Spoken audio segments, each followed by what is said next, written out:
광주 전남에선 하루 한 명꼴로 보이스피싱 피해자가 발생하고 있고 특히 광주의 경우 한 건당 피해액이 전국에서 가장 큰 것으로 나타났습니다.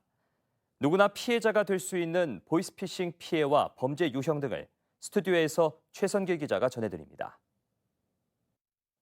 올해 8월까지 광주 전남의 보이스피싱 발생은 600건이 넘어 이미 지난해 전체 발생 건수를 넘겼습니다.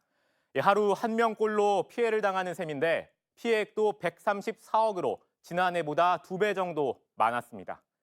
기간을 좀 늘려서 지난 2013년부터 올해까지 광주 전남뿐 아니라 전국의 보이스피싱 현황을 살펴보겠습니다.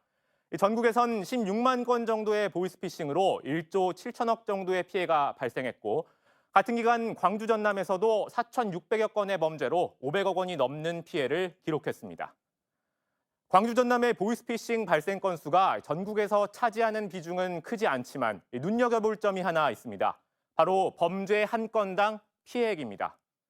광주의 경우 범죄 한 건당 피해액이 1,400만 원으로 전국에서 가장 높았고 전남도 8위를 기록했습니다.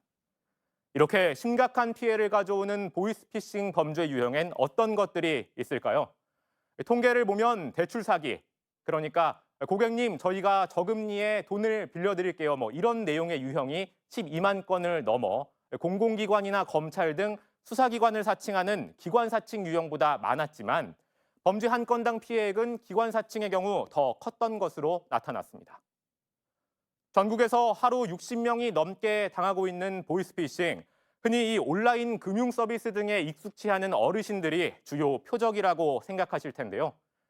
범죄에 연루됐다며 금융정보를 요구하는 기관 사칭은 오히려 상대적으로 사회 경험이 적은 20, 30대 여성이 많이 당했고 또 대출 서비스 이용이 잦은 40, 50대 남성은 저금리로 유혹하는 대출 사기에 취약했습니다.